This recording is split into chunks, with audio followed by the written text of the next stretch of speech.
And before I'd be a slave, I'd be buried in my grave and go home to my Lord and be free. Destination Freedom.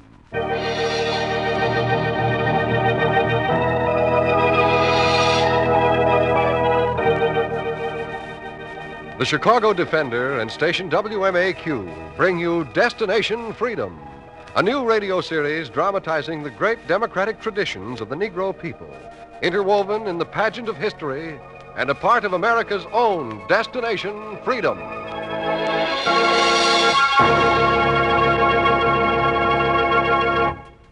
Today, Destination Freedom tells the story of the Reconstruction leader Charles Caldwell in a chapter entitled The Story of 1875.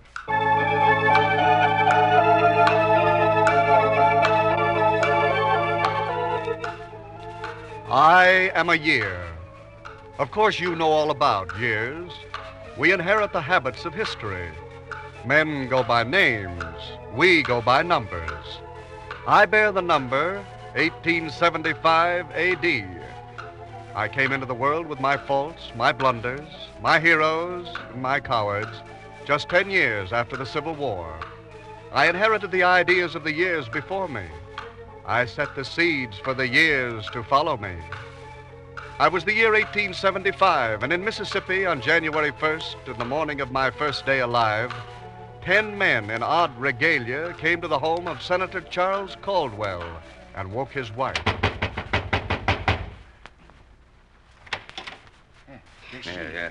Who is it? What do you want? What do we want, she says. You hear that, boys? Tell her what we want. She ought to know. Who are you? If this is a New Year's joke, I just... Well, she thinks it's a joke, boys. We gotta visit this county more often. People ain't heard about the organization. Fred, take a look around inside. Sure, Wade, sure. I said, what do you want? Woman, what could 10 men with 16 shotguns want to do with a senator who goes up and down the state preaching race equality and yelling for the new voting laws? Where's Caldwell? Come on, where's the senator? Where's your old man? He's not home. No one's here but me. He's telling it straight, Wade. Nobody in there. Nobody's around. You sure? Well, come on, let's go to Clinton. If he ain't here, he'll be in Clinton. What do you want with him? What has he done to you? He's tried to fix it so people like me can't live here. So ex-slaves and poor whites will be running and ruining the county. That's right. Those like him got no business playing Senate. The people elected The people. She calls them people. Let her alone, Wade. Let's go to Clinton. Well, first, I want his old woman to know we'll be back. Not tonight, Wade. He'll have them scalawags and Yanks with him. Not tonight, woman, but some night we'll get him. Maybe it'll take days, weeks, or months, but we'll get him before he gets us. Him and his Yankee songs and his scalawags and poor white friends. We'll get him before the year's out.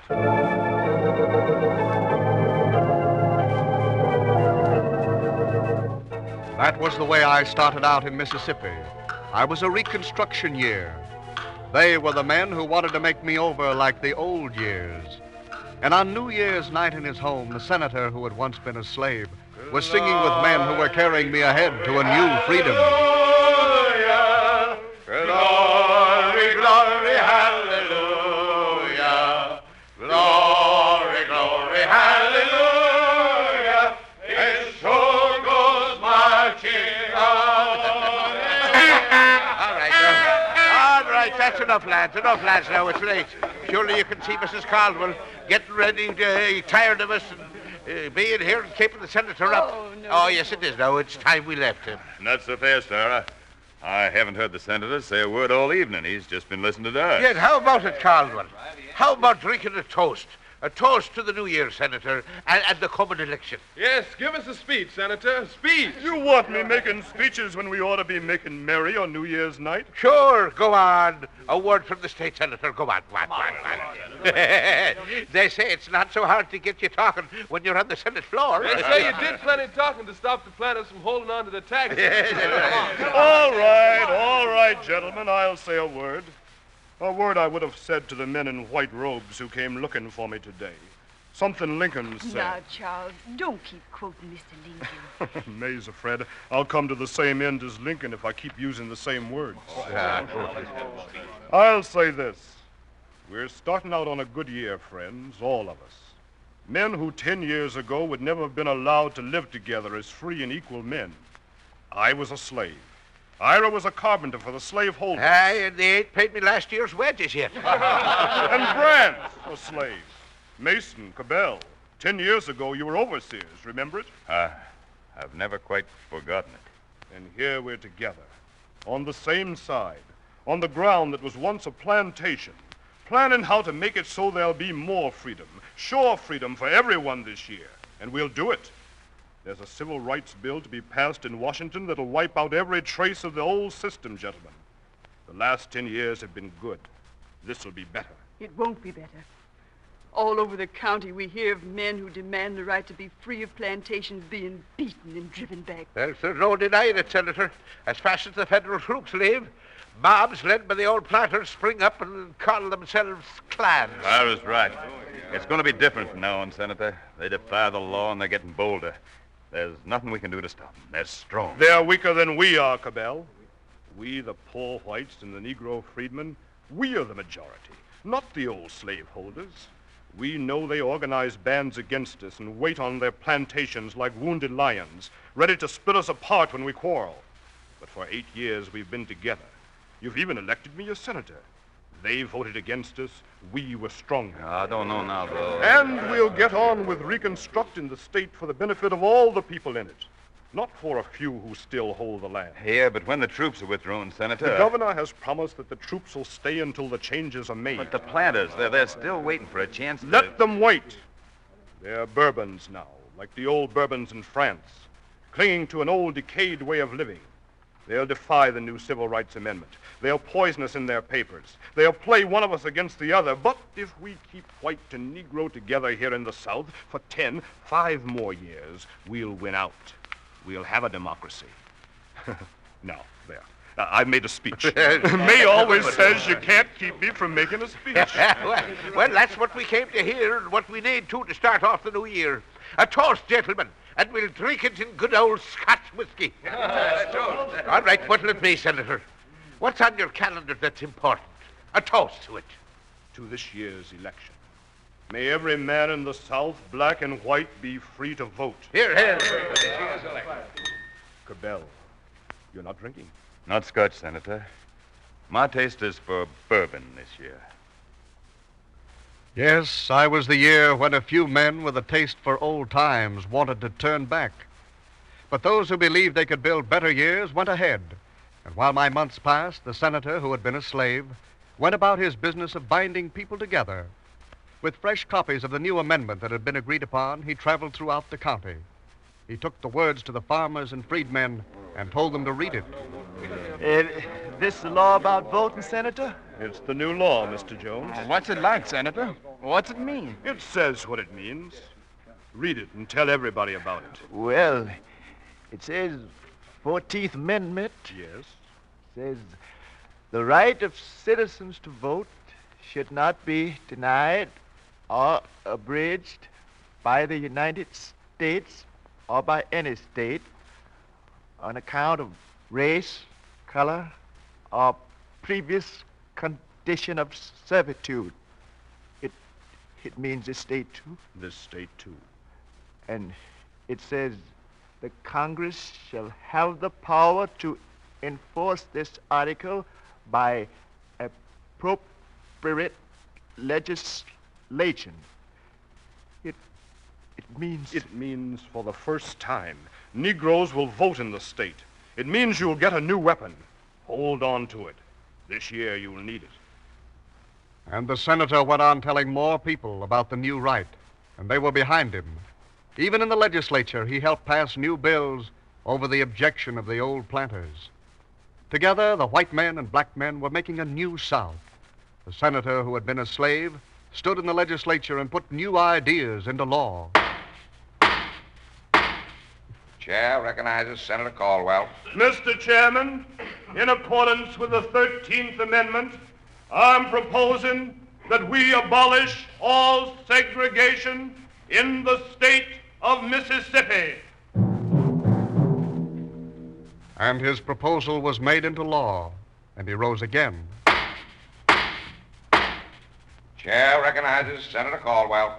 Mr. Chairman, to put teeth in the bill against segregation, I offer an amendment to provide a fine of $5,000 against any officer or agent of any railroad or vessel guilty of Jim Crowism. I offer a bill to recognize the property rights of women, to establish free public schools, unsegregated as to race, creed, or color.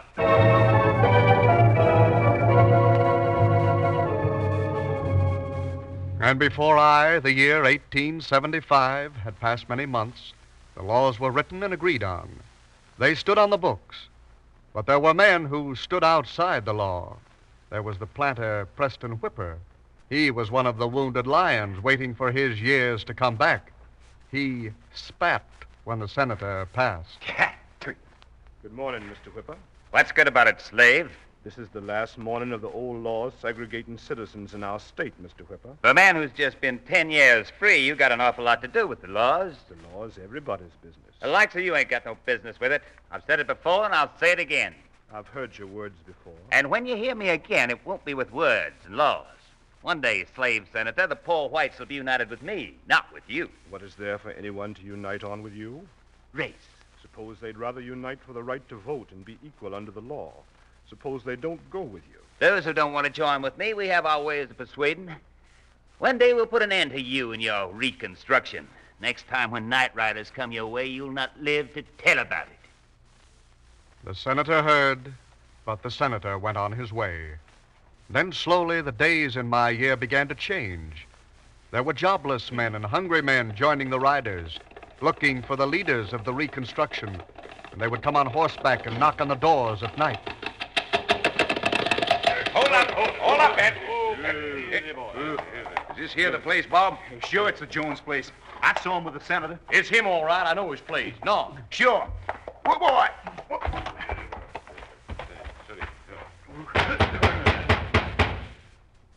What is it? What do you want? Open that door. We'll break it in. Who? What do you want? What is it? For a man who's facing a shotgun, he talks too big, don't he? I'm asking what you want. We didn't come to give you what you deserve. We'll just give you a warning. What? What have I done? Go on, Wade. Give it to him. Both barrels. I tell you, put down the gun. Haven't done anything. Yeah, sure, Wade. Put down the gun and take the rope. Maybe that'll teach him to stay away from ex-slaves like that Caldwell and to vote the way he's told when it's time to vote. Go on, Wade. Teach him. He's scared already. Don't need teaching. Just reminded. Remind him, and maybe he'll join us in the fun. Fun? Yeah, putting folks back in the line, teaching them self-respect instead of cooperating with ex-slaves. You'll come along? No, I'm not up to it. Please leave me alone. My wife's sick. I know all about it. You just remember when you come to the polls, you vote right, or not at all.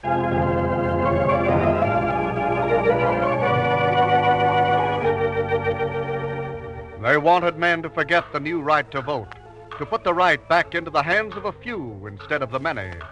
They had the rope, the faggot, and my days were filled with terror.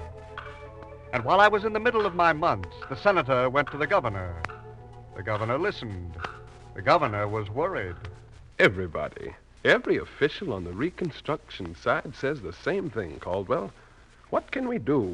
The mobs are too strong for us to risk an open fight. Oh, let them alone. It'll blow over. When we let it blow over, all the good we've done will be blown away with it. Unless people in the South are given a chance at free schools and education for both Negro and white, a chance to live in peace together, the freedom we fought for in the war will be lost. We've moved ahead. Don't turn back now. Make the law stick. But how? How, Senator? Enforce them. There are too few troops to enforce anything. The planters raise their own armies. You once said the poor whites and the freedmen would be natural allies. Now the whites are going over to the side of the planters. You see that. I see that. I know why. It's because the planters still own the land. They have the power to say, work for us or starve. They have the land. Now they want to take the last weapon of independence from the freedmen. That weapon is the right to vote. The election is coming in November, Governor. It'll be the most crucial election in the state. If freemen go to the polls and vote, we move ahead. The civil rights will stick. If they're driven away, there'll be no more free voting for Negroes or whites. I believe this. And what do you want me to do? Give me permission to organize our own militia from the people, to fight the planters and keep down the clans. Very well. See what you can do. There's not much time before November comes.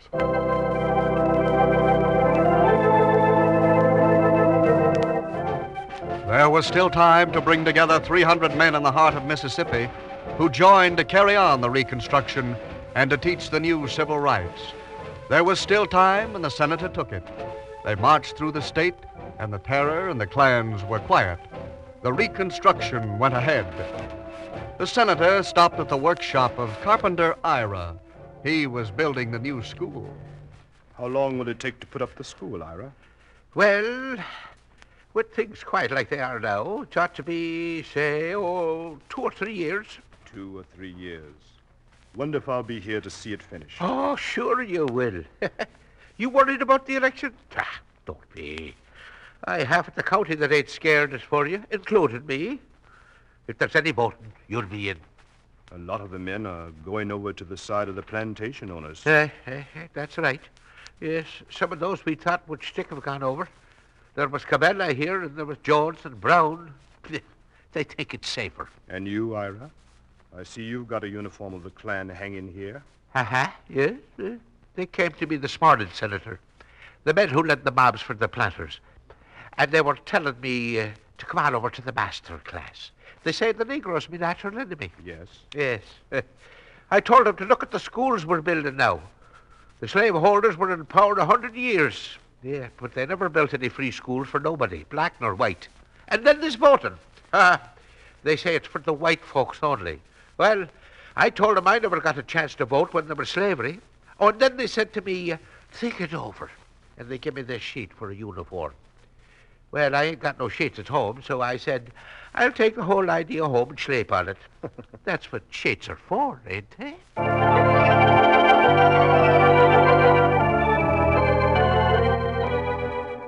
Then the senator went to friends and spread the news of Ira's stand, and it stiffened the men fighting to rebuild the South.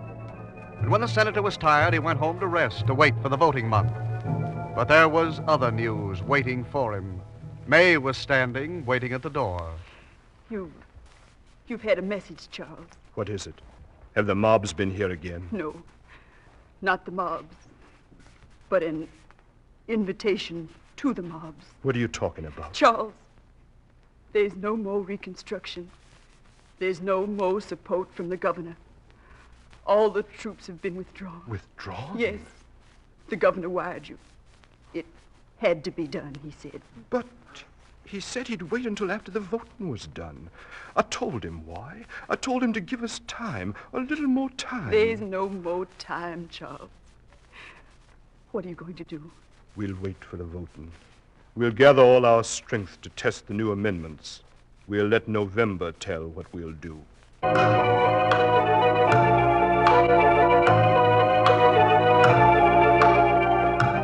am the month of November.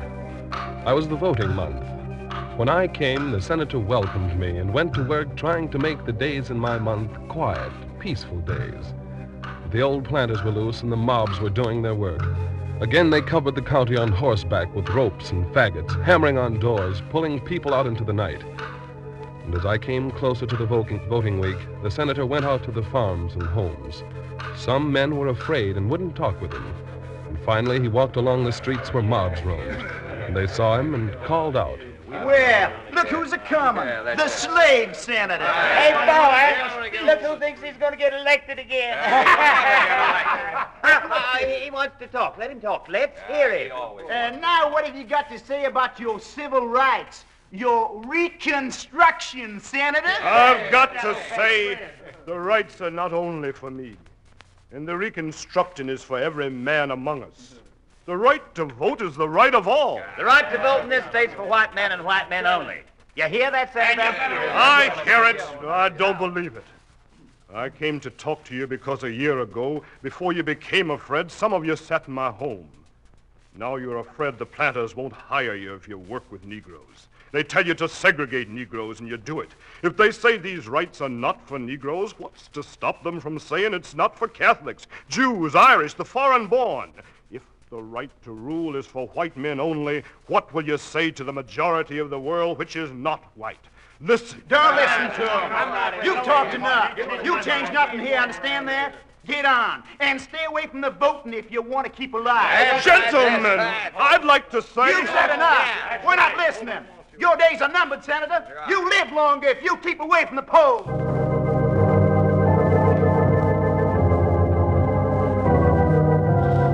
I am the week when the voting began. And though he knew he was being watched, he was at the polls. There was terror in the streets and in the counties. The planters were turning time back 10 years. But the senator who had been a slave stood in line, waited for his ballot. Name? Oglesby Lee. Uh-huh. You're not voting for none of them there scalawags or Negroes, are you? Oh, no, sir. No, sir. Good. Take your ballot, then. Next. You here? I'm here. They warned you not to show up here, Caldwell. I heard them. Ballot, please. Look, can't you tell when your side ain't winning? You know how many people they've given the rope and lashed to already? It's a white primary hereafter. Look, the planters have the power now.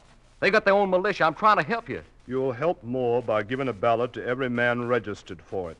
You're holding up the voting. All right. Here's your ballot. But if you take it, the planters will see to it that there'll come a day when a bullet will go with it.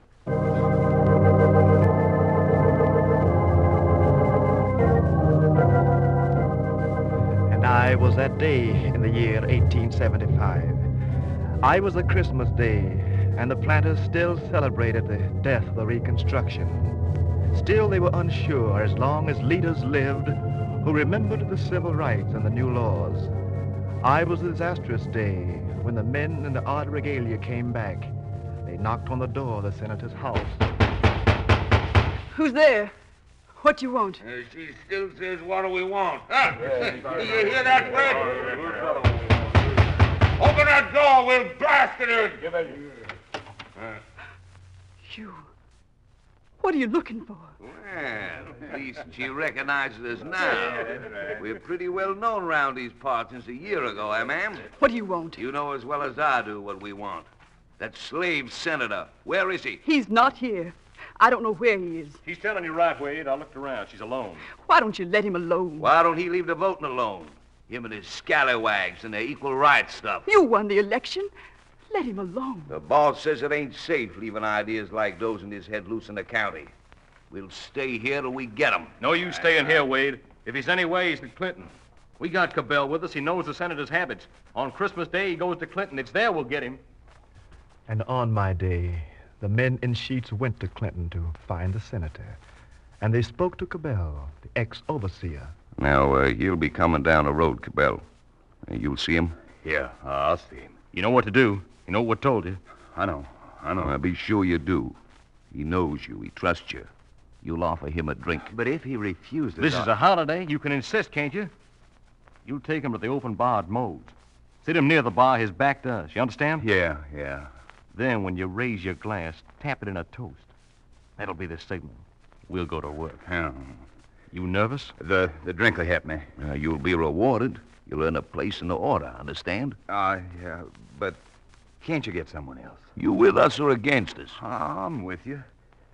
But he has a devilish way of knowing what's happening. He has a way Well, we of... got better ways. We picked a day and a place. Now, you set the hour in a minute. We'll be watching.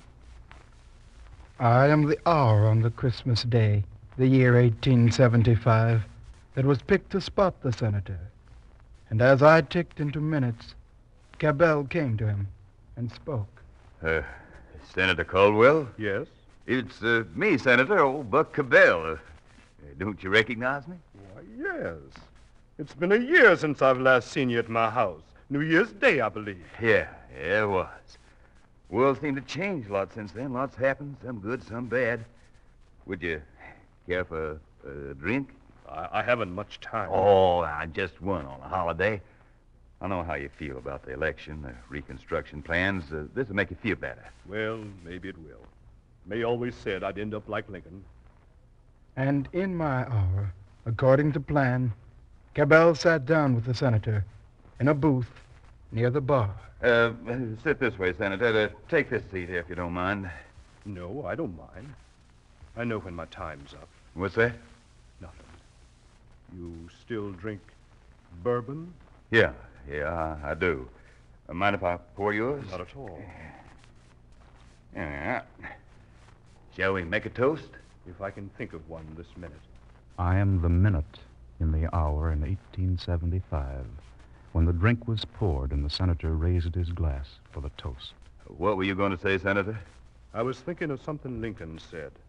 I had wanted to say it to men who tried to stop me from voting. Yeah? Lincoln said, "Liberty is the heritage of all men. Destroy it and you plant the seeds of despotism at your own door. Get familiar with hatred and put chains around others, and you prepare your own limbs to wear chains. Accustom yourself to trample and destroy the rights of others. You will become fit subjects of the first cunning tyrant who rises among you. It'll be easy to destroy me, Charles Caldwell, and turn back the demands now for civil rights. But they'll grow stronger, and demands will be born again in another generation. Then no mob will be able to destroy them. A toast to tomorrow, when the whites and Negroes in my state will again try for the civil rights I tried to bring them. Toast."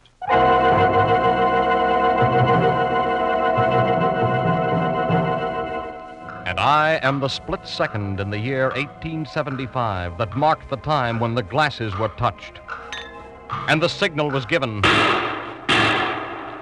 and the assassin snapped the life of Charles Caldwell.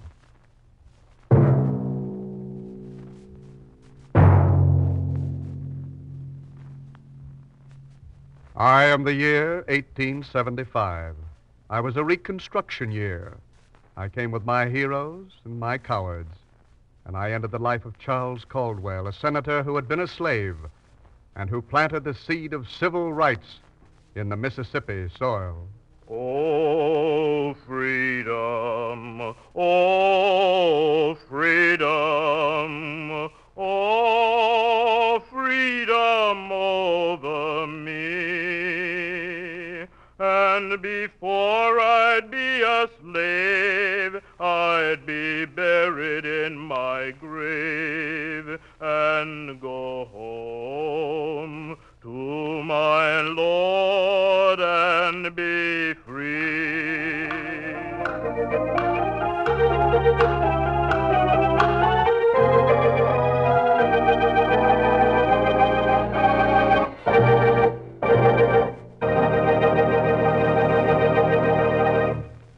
You have just heard Destination Freedom's dramatization of the story of Charles Caldwell, Negro and Mississippi State Senator during the days of the Reconstruction. Destination Freedom is written by Richard Durham and produced under the direction of Homer Heck.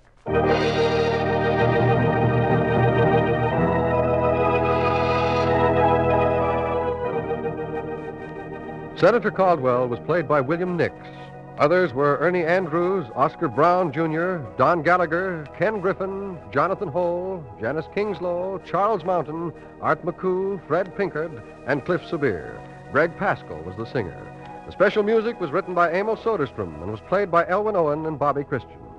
This is Hugh Downs inviting you to be with us again next week for another in our series on the Negro in Democracy, Destination Freedom.